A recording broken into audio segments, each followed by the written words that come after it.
그 아멘 할 수 그렇겠네. 예, 오늘이 무슨 날인지를 혹시 알아요? 야, 정말 오늘이 그랜드 페런트데이, 할아버지 할머니 날이라고 해요.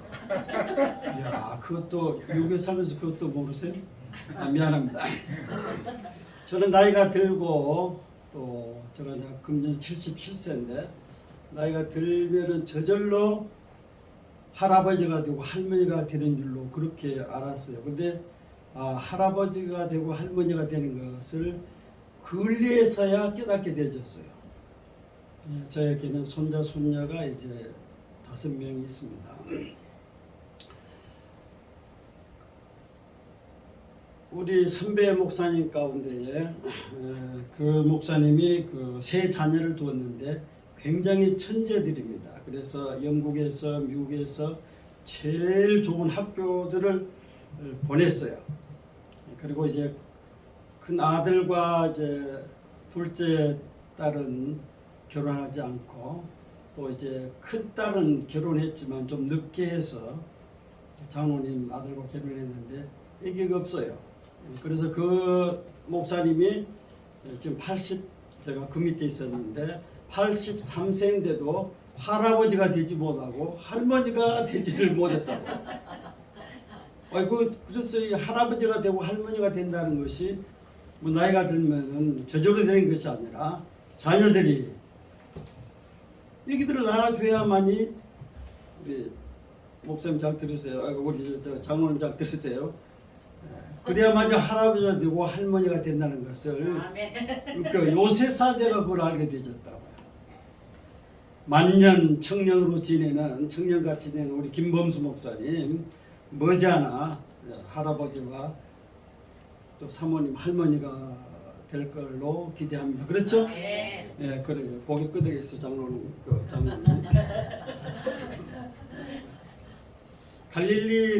갈릴리라 바다라고 하기도 하고 디베다 그 바다가 아닙니다. 호수인데 예수님이 사역을 중심으로 했던 그 가버나움에 가보면은 그 해변 갑니다.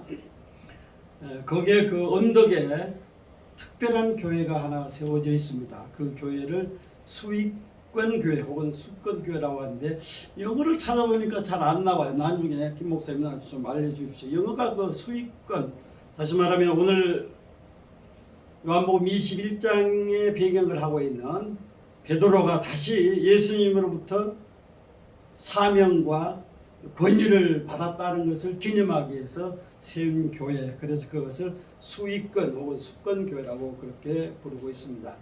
제가 1995년도에 한번 가본 적이 있고, 우리가 언제 갔죠? 18에 가서 이제 성지 순례한 사람들은 꼭 그 수익권 교회를 가서 베드로 사도가 다시 바닷가에서 사명을 대받는 그런 것을 가서 개념을 하게 되어지고요. 근데 더 오늘 중요한 것은 그 교회를 이제 언덕을 조금 내려가서 가보면은 모래사장이 펼쳐 있는데 그 모래사장이 오늘 본문의 그 내용입니다. 모래사장을 가는 가운데에 여러 돌들이 있는데 그 중에 아주 넓적한 돌이 하나 있어요. 그래서 안내하는 분이 바로 여기서 예수님께서 오늘 생선과 떡을 구웠던 것이라 그렇게 말을 해요. 그것이 사실인지 아닌지 모르지만 가보시면은 넓적한 모래밭에다가 그 예수님이 떡이나 생선을 구울 리는 없잖아요. 그래서 이제 그런 것을 우리가 보게 되어집니다. 오늘 본문에 보면은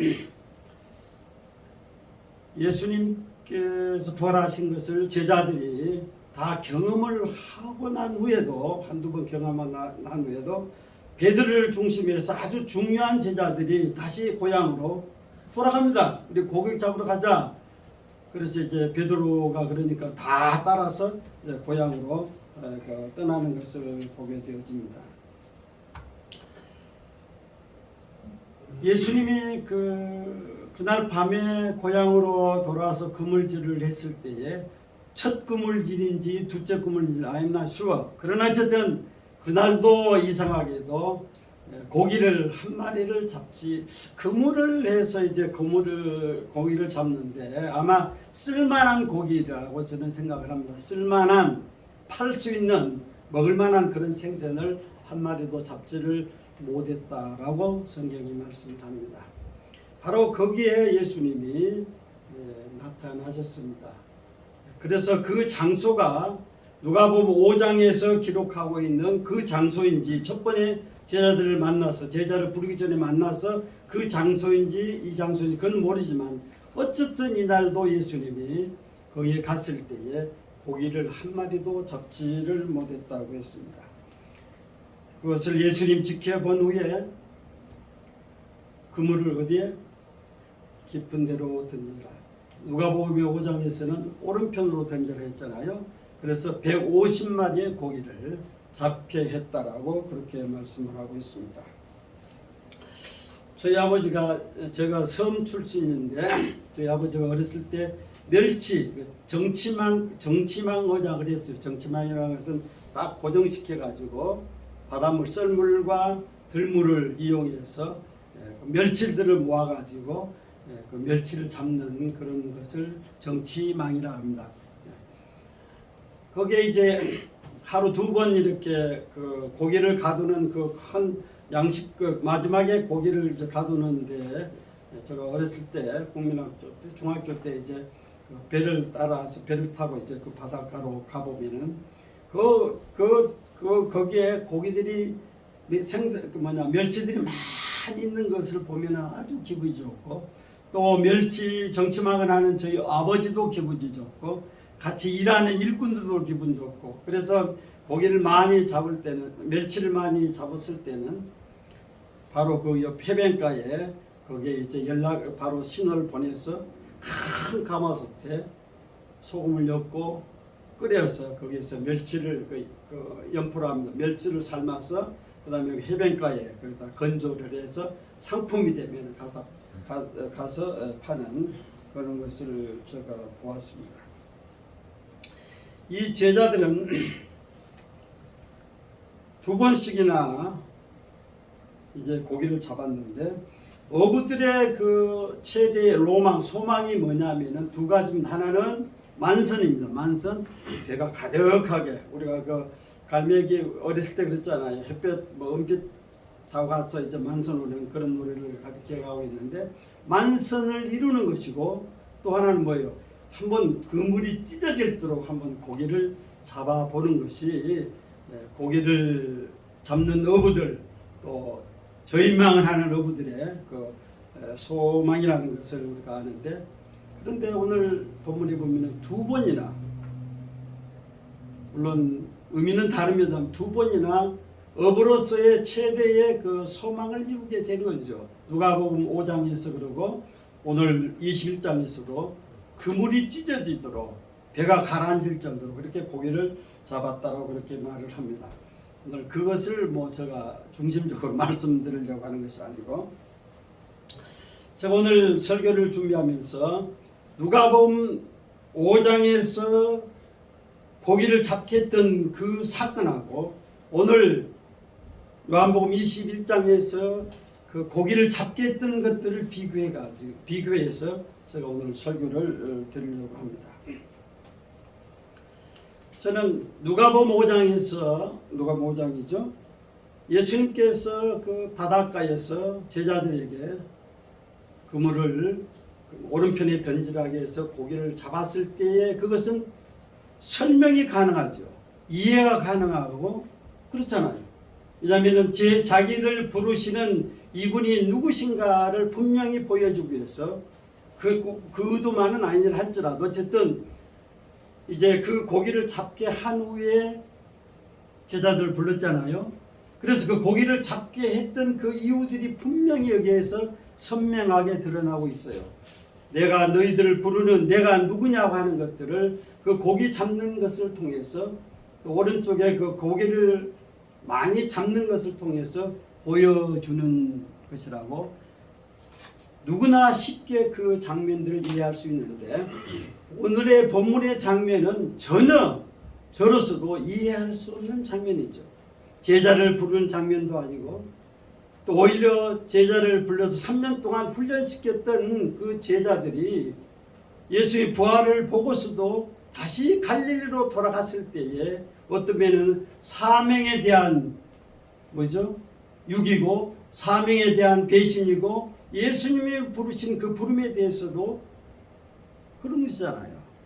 그런데 동일하게 예수님께서는 이 제자들을 향해서 물론 그 고기를 잡아서 제자들이 뭐 팔기나 그렇진 않았겠지만 똑같이 고기가 그물이 찢어질도록 153마리의 고기를 잡게 그렇게 했다라고 말씀하고 있습니다. 제가 이해할 수 없는 것은 이 부분에서 세 가지 면에서 이해할 수가 없었습니다. 첫째로는 밤새도록 고기를 잡지 못했을 때에 저와 여러분들의 심정은 어떻게 생각했어요? 봐라, 나를 버리고 나를 제자의 사명을 버리고 왔기 때문에 그 결과가 이렇지 않겠냐라고 그렇게 생각을 하겠어요, 안 하겠어요? 좀 대답하고 이거 하겠죠, 중민. 자, 내 봐라. 나를 버리고 한 너희들이 이 뭐 빈구벌이 그것은 얼마든지 내가 생각할 수 있는 그런 건데 예수님이 고기를 더 풍성하게 잡게 했다는 것이죠. 두 번째로는 저런 제자들을 내가 믿고 어떻게 다음 세대에 다음 세기를 향해서 선교 일을 맡기겠느냐라고 생각하고 다 폐기 처분하고, 좀 강한 말씀입니다. 폐기 처분하고 새로운 진영으로 새로운 제자들을 부르겠어요, 안 부르겠어요? 부르겠어요. 여러분들 생각해 보세요. 저런 제자들을 믿고 내가 어떻게 다음 세대를 향해서 복음 이런 귀한 사명을 맡기냐고 제가 그렇게 생각한단 말입니다. 그렇게 두 번째 사건은 첫 번째 사건하고 전혀 이해가 안 되는 부분이 목사인 저도 그랬다고 말이죠. 그물을 끌어올린 제자들이 바닷가로 나왔을 때에 그들에게는 예수님에게 고개 들 수 없어서 책망이나 아니면 꾸지람을 들을 그런 자세로 나왔지 않겠어요? 그러나 그들 앞에 펼쳐져 있는 것은 무엇이었죠? 좀 대답하세요. 뭐였어요? 설교나 책망이나 그런 게 아니고 뭐예요? 안에 떡과 생선이잖아요. 생선이 구워져 있고 생선이 그리고 떡이 이제 떡은 이제 무슨 브레드 여기 넓적한 겁니다. 떡이 아니고 판에다 버리는 그런 빵입니다.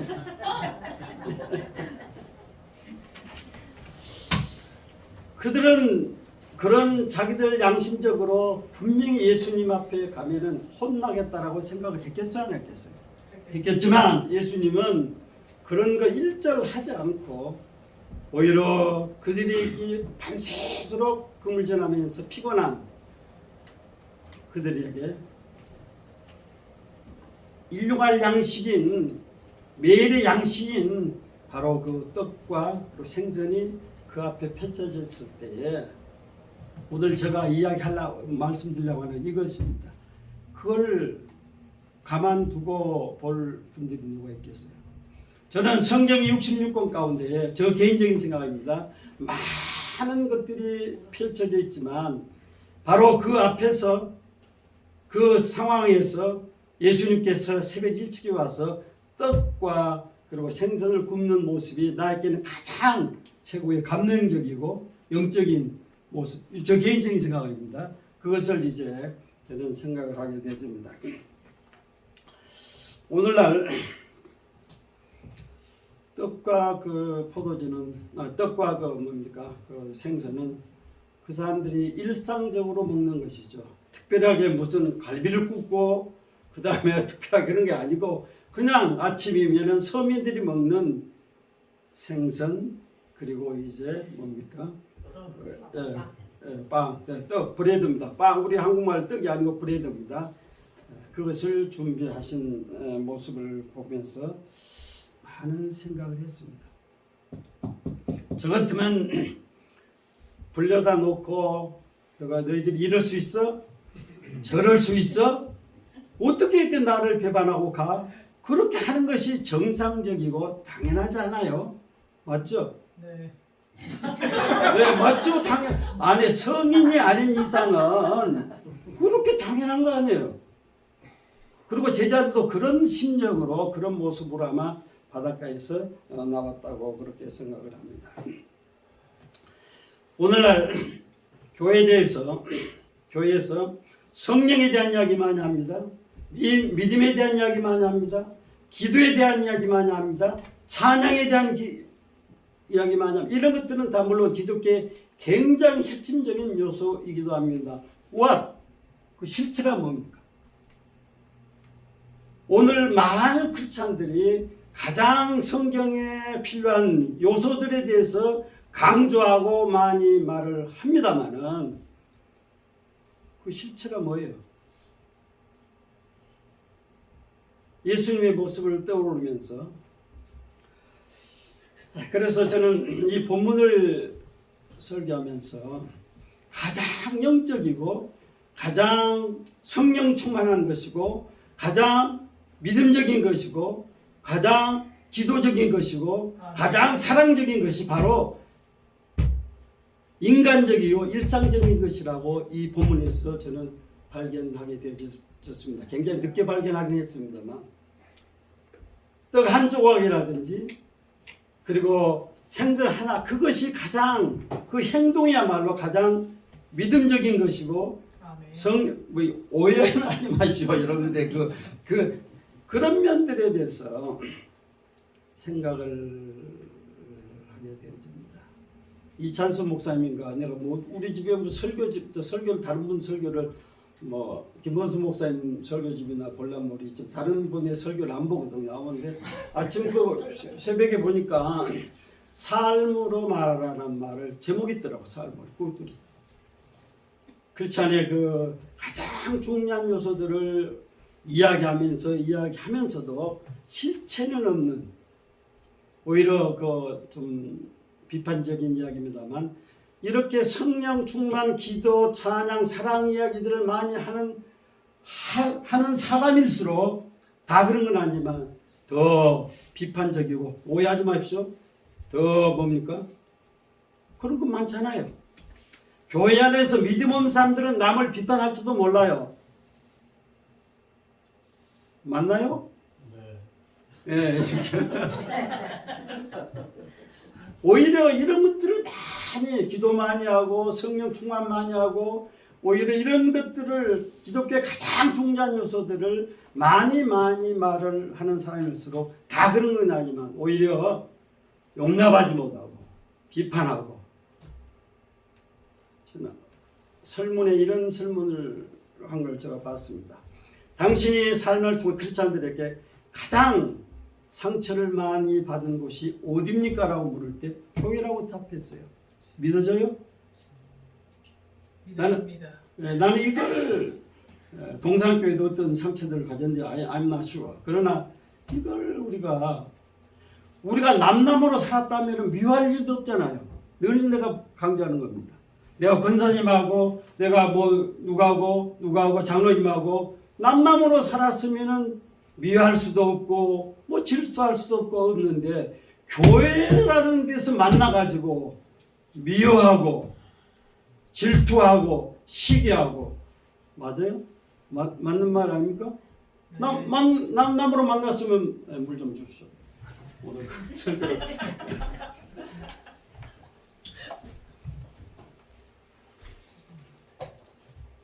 다 그랬다는 것이 아니라 오히려 우리가 예수님의 그 상황 속에서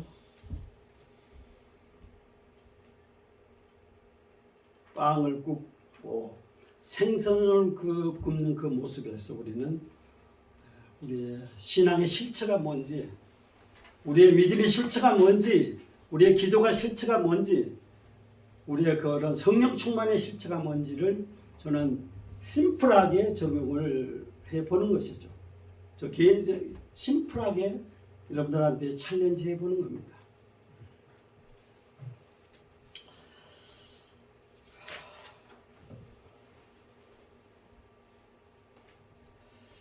그 설교를 목사님이 설교를 35분 해야 된다 그래서 내가 그렇게 할 자신이 없다 그래서 좀 설교를 좀 끌었습니다. 그래서 나는 20분이면 충분하거든요. 내가 20분 외에는 설교가 안 돼요. 어쨌든 길게 뭐 한 30분 가까이 돼갑니까? 오케이, 제가 마치겠습니다. 그러면 오늘날 교회가 회복해야 되고 가장 중요시하게 생각해야 될 것이 예수님의 모습입니다. 그죠?